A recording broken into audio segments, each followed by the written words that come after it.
This is Bookmarks with Richard Gadds. Hello again, Richard Gadds here. We're back in my kitchen in Keynsham today, and with me is the crime writer Nikki Copleston. Thank you for coming along. Thank you for inviting me. Not at all. Tell us about your books. Right, well, I've got 5 books out now, all featuring Detective Inspector Jeff Lincoln and his team at Barley Lane Police Station. That's based in a place called Barbury, which doesn't exist. It's in Wiltshire, and it bears a striking resemblance to Salisbury. But I'm writing the 6th book now, just getting into the beginning of it, and goodness knows when it'll be out, next year, hopefully, sometime. But yes, so the 5 books. The first one is The Price of Silence. And the reason I didn't call it Salisbury when I started the book was because that first novel was inspired is the wrong word, prompted by 2 murders that took place in Salisbury just before Christmas 1986. Mm-hmm. And my father had actually taught one of the victims when she was in junior school, and he was really shocked by what had happened. Mm. And at that time there was no internet. The newspapers pounced on the idea that this could be a serial killer. There'd been a murder in Bournemouth only a few weeks before, I think, of a young woman. I think it was called the Cinderella murder. And the newspapers loved it, of course, and pounced on the idea that there could be a serial killer at large. Very quickly, the police realised that these 2 murders in Salisbury were not related to each other. But it kind of got me thinking, and I've been writing a lot before then, but never actually a proper crime novel. I'd written novels that had a criminal element in them, shall we say. There was some sort of crime that needed to be solved, but it was somebody who wasn't a proper policeman, who was perhaps an ex-military person. Right. And it just struck me that it would be a good idea to think about having a detective based in Salisbury. But I thought, well, I can't call it Salisbury because these 2 murders really happened. They were horrible, horrible incidents. I can't be seen to be sort of cashing in on those. So be true crime. Well, exactly. So at that stage, I don't think people really knew very much about them anyway, because I said pre-internet, there wasn't very much about it. So I created D.I. Jeff Lincoln, and I called where he was based Barbury. So there's quite a few things in Barbury that anybody who knows Salisbury will recognise. And I do use some real place names. But to some extent, it's the Salisbury that I grew up in, which is, right. I left there in the 70s. So whenever I go back, I think, gosh, it's not quite as far, is it, between here and there, as I kind of have it in the book. Yeah. So I know, in a sense, it's a version of Salisbury, and that's the best way to describe it. I don't try to make it absolutely like Salisbury, but there are things which I hope will ring a few bells with people. I sort of use a few little names that people might remember. And so really it's a place that I've largely created, but I've centred it in, there's Amesbury, I use Amesbury, I would use the Woodford Valley, Warminster. So there are a lot of places which are real place names and real places, but Barbury, there's no cathedral there, it's got a Barbury Abbey, right. There's no close, there's an Abbey Green. So, I have played around with it quite a bit, which is good fun in a sense, because then nobody can say, oh, well, that's not right. I know it's not right. I was going to say, if you set it in a real place, something. You're absolutely bound. Yes, absolutely. Yes.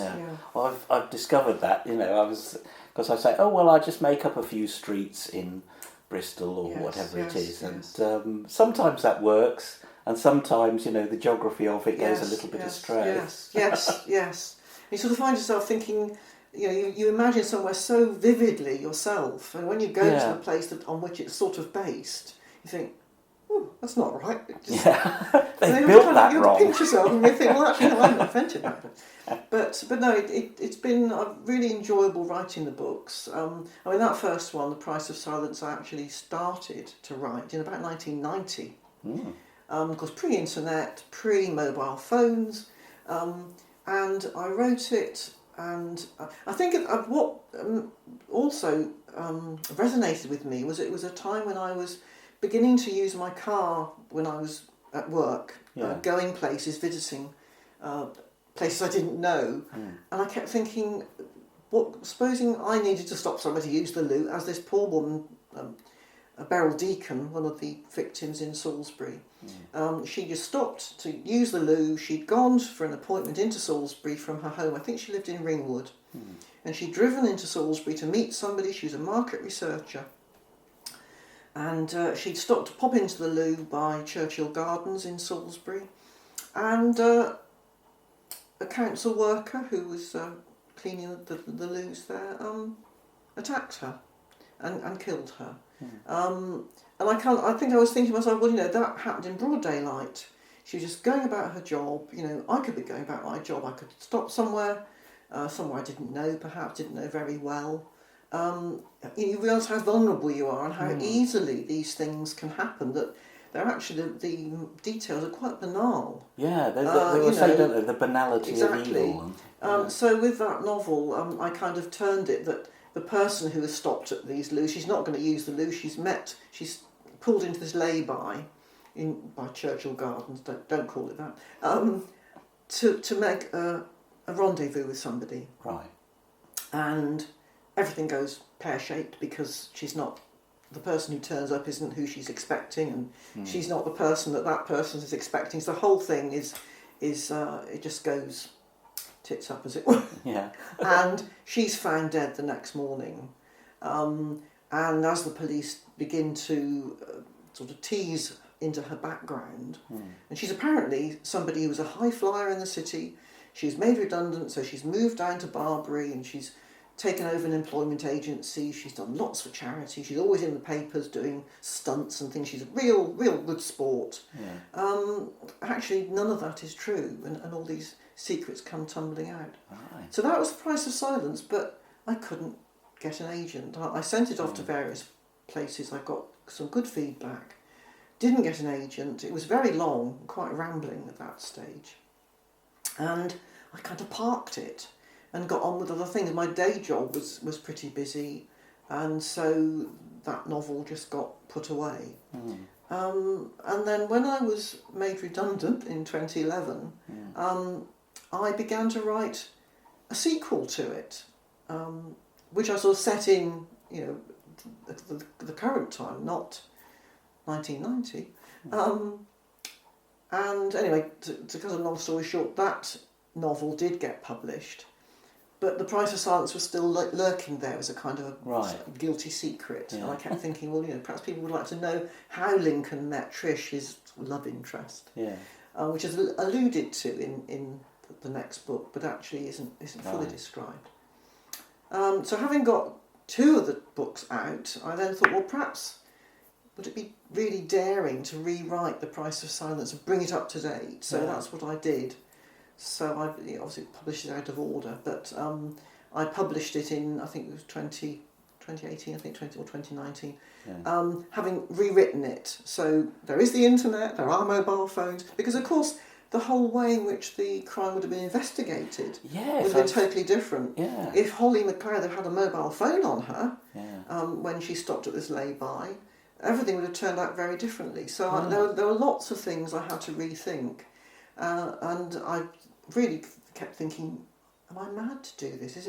Should I just leave it and forget I ever wrote that book? But it was niggling, So it was a book that took, in effect, 30 years to write and to publish. Yeah. But I'm glad I did it because it does sort of frame the series. Yeah. That's interesting, because when I was speaking to Brian Price, we were talking about, historical settings versus contemporary. You're firmly on the contemporary. Yes, because I think I'm not sure I could do all the research. I mean, there's so much one could get wrong. Yeah. And it's like anything, isn't it? It's like if you look at car models, for instance. Yeah. You think how long it takes for one particular sort of car to be completely obsolete. Yeah. But all the time you're getting new models of things. I think it's the same with anything like investigation, the way people do things, automation in various fields. Yeah. It's so gradual, it's so incremental. Yeah. It's very difficult to actually say, well, in this year there was this and there was this, there wasn't that. That was going to come later because all these things kind of so gradual. You'd have to really know an awful lot about what you're writing about, or do an awful lot of research. Yeah. And I don't think I would want to go into that because I'd be so terrified of making a mistake. So I would rather concentrate on the actual, more sort of, if you like, the human aspects of the investigation. Yeah. And obviously I want to get the technical stuff right. Yeah. I know Brian is a real stickler for people, getting the sort of particularly the chemistry right, the science right. Yeah. So I always try to make sure I'm fairly on good ground with that. But I like to explore the human elements of what happens when somebody is murdered and the ripple effect of people around them. Yeah, because as you say, I mean, the techniques and things that the police use must change constantly. Yes. So how do you keep up with that? Well, it's difficult because different services have different, as they call forces now, I think, different services obviously are probably working at slightly different paces because they're so separate.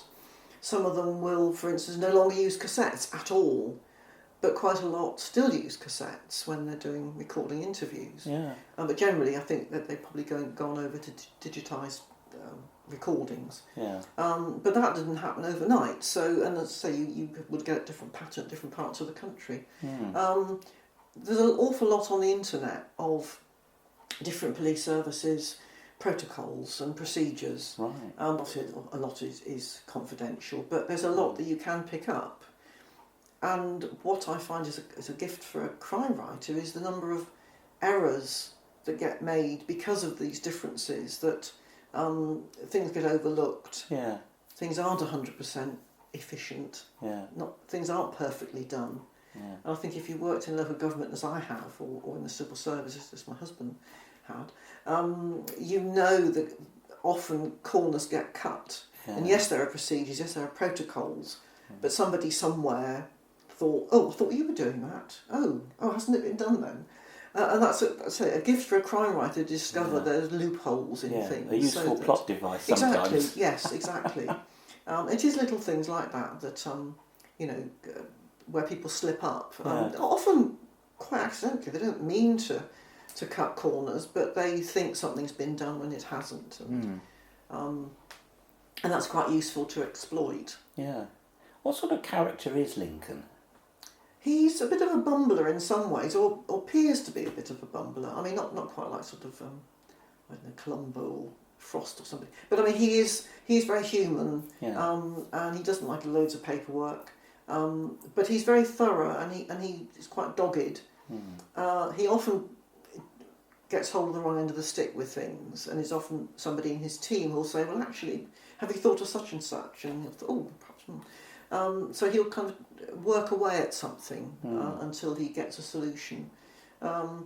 He seems to be a very popular character. I mean, I get quite a lot of men readers contacting me to sort of say how much they've enjoyed the book. So I think there's something about Lincoln which men relate to, perhaps because he isn't perfect and he can't make up his mind, and he's a real procrastinator. Yeah. He's got several overflowing in trays. But having said that, I mean, he's very honourable. He's got a lot of integrity, and he is very humane. Yeah. So he'll often see the sort of sensitivities of people that perhaps a brasher character would just ignore. Does he have any particular sort of antecedents? Is he influenced by some of the great detectives of the past? I don't know. I mean, I've my favourite crime writer is John Harvey, who created Charlie Resnick, and I'd actually written the first draft, or more than the first draft, the sort of first complete version of The Price of Silence before I'd even come across John Harvey. And when I picked up the book, I thought, Charlie's ever so like Jeff in some ways. I mean, in many ways not, because Charlie Resnick, I think, is a half Polish man living in Nottingham. He goes to his local deli. He's a bit of he's not a gourmand, but he's a bit of a gourmet in some ways. But he's got that same kind of bluff relatability, I think, that Lincoln has. Lincoln, I know some readers said, when does Lincoln ever eat? Because he often doesn't. He lives on black coffee, lots of sugar in it. Right. And he doesn't eat very, very healthily. They're quite dark, the Resnick books. They are, but I just loved, as soon as I read them, I just loved John Harvey's, the economy and the way, that the dialogue, that he's not afraid to use Nottinghamshire, not necessarily dialect, but simply perhaps, word patterns. And it just conveys so much in so little, without cluttering everything with sort of, apostrophes and things. And yes, I just felt there was something about John Harvey's writing which resonated with me. Yeah. I thought, well, this is the sort of thing I want to do, is this sort of economy of writing to get this across. Yeah. But not too bleak. I think my writing can be quite lyrical in some ways. Yeah. But it's not sort of hard-boiled. Because actually John Harvey, of course, his apprenticeship was writing sort of hard-boiled crime and westerns. Oh, right. Pot boilers with a writing partner when he was quite a young man. Yeah. That's how he made his money. And I suppose got his training as a writer. He wrote westerns under various names. Yeah. But he's I really like his books. I like several series he's written, not just the Charlie Resnick. But those particularly, I really enjoyed, and couldn't wait for the next one. Yeah. Have you always enjoyed crime? Well, I mean, my grandfather and great-grandfather were in the police force, and I think as a child we used to watch crime series on television, probably when I was far too young to know what was going on. And I just think, because I'm quite a nervous disposition, I think I probably... I'm kind of aware of the spookiness of places and kind of danger of things that other people perhaps wouldn't even think about. Yeah. But well, that's good yes, for a crime it is. It is, the kind of things that can spook somebody. But yes, I suppose this idea. I mean, the hard thing about crime writing is it's righting wrongs, isn't it? Ultimately, the crime fighter is it's you, the reader.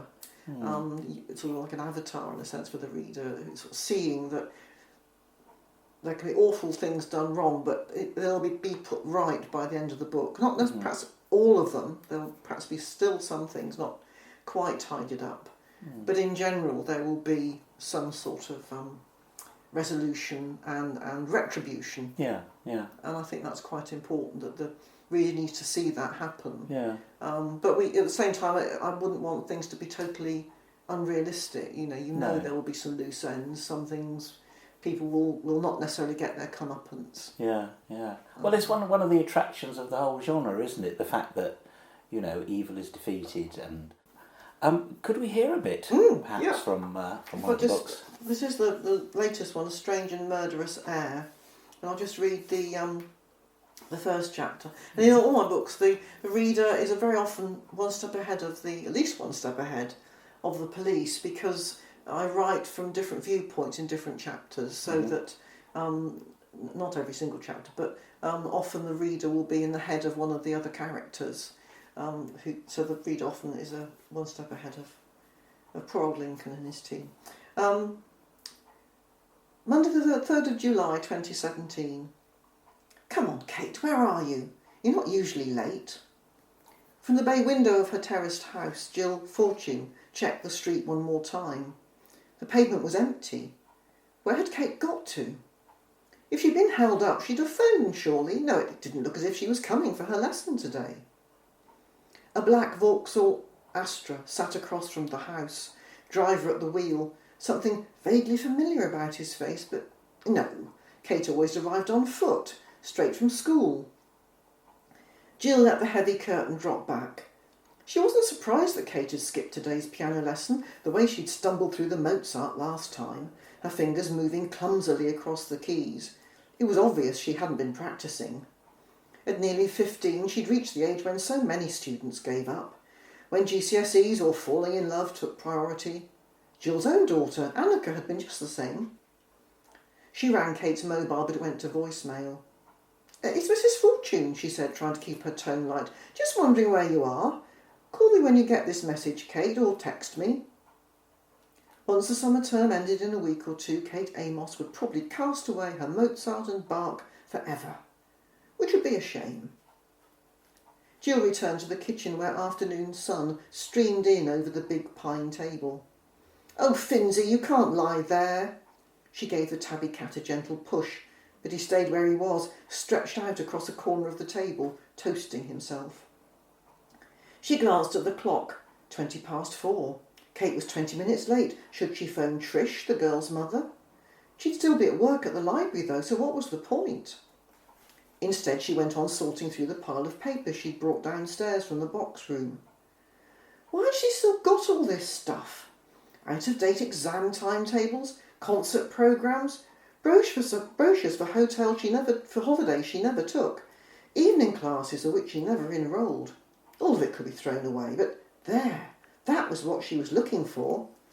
A scuffed folder with Ministry of Defence printed on the front. Inside was a short report with a letter stapled to it. Ramsay would be so pleased to see this.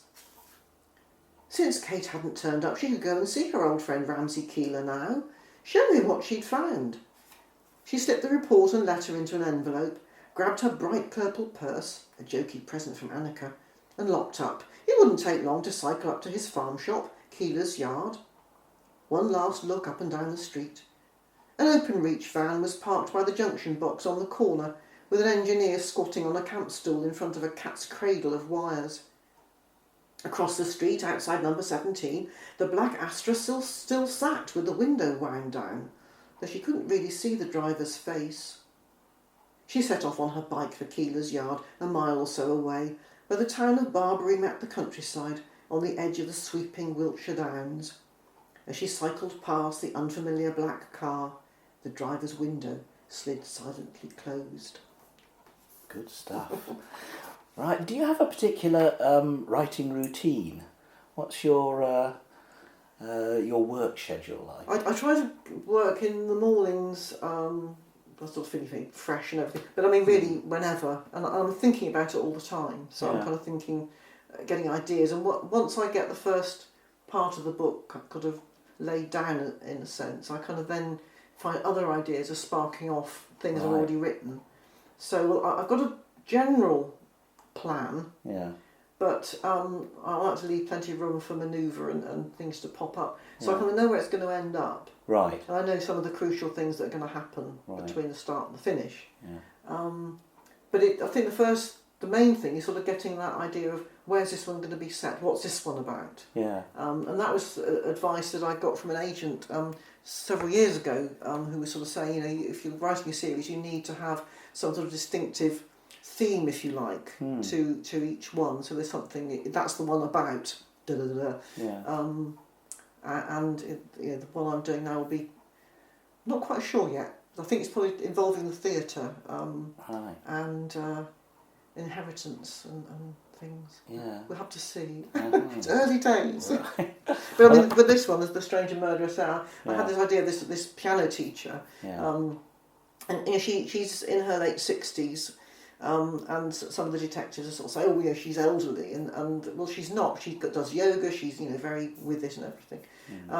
As is Lincoln's girlfriend's father, and they kind of all these people of that age group know each other because the girls were at school, the wives were at school together, and the husbands were sort of at school. They're in bands together in the 70s or whatever.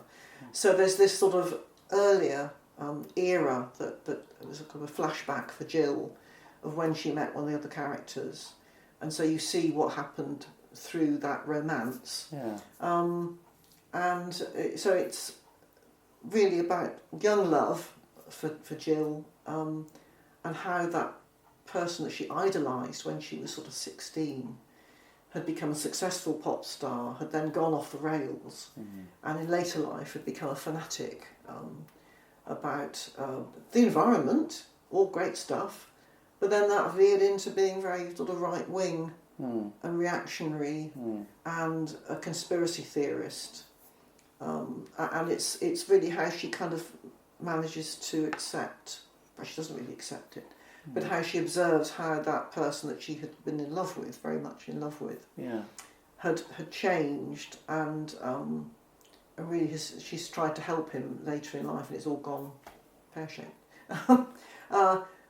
but some of those obsessions that he had sort of feed into the book, like the UFOs and his obsession with alien contact and so on, which he was convinced he'd had alien contact at some point in Los Angeles. So it's really kind of, as you do. Yes. So it kind of all feeds into those sorts of things from the 70s onwards, really. Yeah. But I enjoyed writing it because it was bringing in something about the Observer Corps, which my father was in the Observer Corps. And I remember going down these underground bunkers and it was nice to bring that in and do a bit more research on the Observer Corps as well. Yeah. It's interesting what you say about sort of leaving a lot of the details to sort of emerge, because I think there's a fine line, isn't there, between, when you're writing crime, there's a fine line between a fairly rigid sort of plot structure which you need to have, to make sure the clues are there and this, that and the other, and as you say, the freedom to put in other bits and pieces. Do you find the one interferes with the other at all?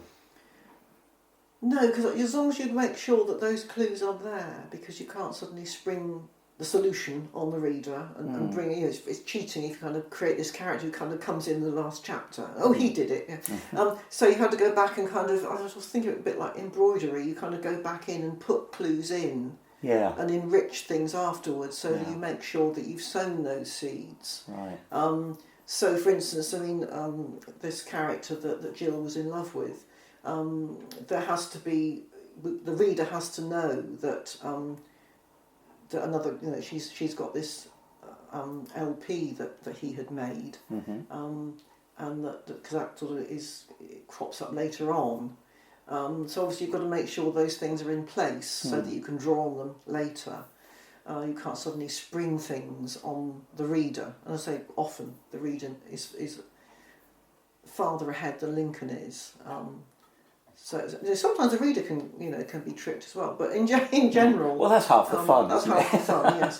But it's just nice to bring all those elements together. Yeah. And it's things like it sounds silly, but sort of doing a spreadsheet for the characters to know what age they are at different times, and suddenly you'll think, well, actually, if they were both from that place and at that age, they probably went to school together, or perhaps they didn't. So one perhaps went to a posh school, and one went to a comprehensive or something, and you sort of think, well, could I use that? And that again, that comes up in the previous book, Promise of Salvation, that there were two young lads who used to play together when they were boys, but one was an earl's son.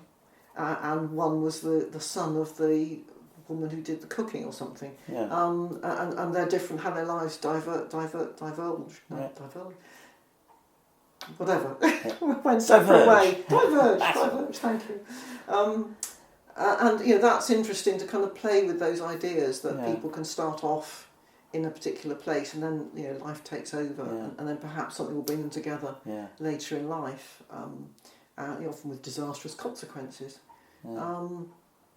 But it's interesting to play with things like that and see, that's how ideas will come, that you think, well, actually you could enrich something by bringing in perhaps some sort of sibling rivalry or friends rivalry or something. Yeah. And in this A Strange and Murderous Air, these young girls who'd been at school together and then had gone on to do very different things. There's a kind of an old unhappiness, an old hurt that is rankling with one of them. 50 years later, she hasn't forgotten a wrong that was done to her, and that kind of comes out much later. Yeah. So there's all sorts of ways in which you can have the past kind of echoing and appearing in the present. Yeah, it's interesting how you can get characters to sort of cross-fertilise, you know what I mean? Absolutely. I mean, something I'm writing now, there's a big section in the middle where there's a house party. And I've had to write out on a very large piece of paper who's there, what their relationships are, and all that sort of thing. And that single piece of paper, I think, is evolving more than the whole of the rest of the book. Because you're thinking, oh, actually, if I had a character who could do this, and then if I had a character who could do that, and then if I could stick the two together, you know what I mean? So I understand exactly what you mean. They kind of, I know it's a bit of a cliche that characters write themselves and all that kind of thing, but they do kind of percolate in your mind, don't they? And they do suggest things to you that you never thought of before. That's right, and sometimes you'll have them kind of lined up for something, and then you get to the point when you think, well, no, he's not actually quite as evil as he's not, and I don't want him to be as evil as he needs to be. I think it'll have to be somebody else, because that character he's too kind of rounded now, but he wouldn't do that. That's not in his character. Yeah, villains are interesting, aren't they? Because I always find that the best sort of villain is the one who is a little bit human. Yes, who can justify what they do in some kind of way, even if it's twisted. Yes. Yes, I mean, okay, there's all sorts of cliches, aren't there, about the sort of evil, the nemesis of the detective. I mean, there is an ongoing character in the books who pops in and out, Pete Doubleday, who's a bit of a chancer. But I mean, he's got people who work for him. There's not going to. I don't think there'll ever be a sort of big showdown between him and Lincoln. Sort of like Moriarty and but, send them off to the right. At the same time, there is. I think I like to think there's a sort of a sense that there is somebody somewhere pulling strings. Who's still got interests in Barbary and that area. Who, if he needs to, can call on somebody local to do his dirty work for him.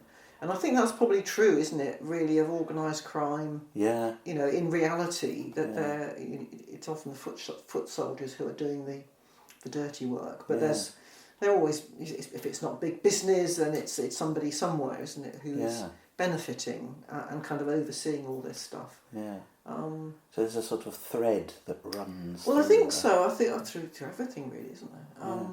So yes, I think with this, I think one of the reasons I wanted to write about Salisbury as Barbary was, I think, when I first wrote the book, I got this feeling that everybody thought that Salisbury was this really pretty picturesque place with the cathedral and Old Sarum and all this and everything.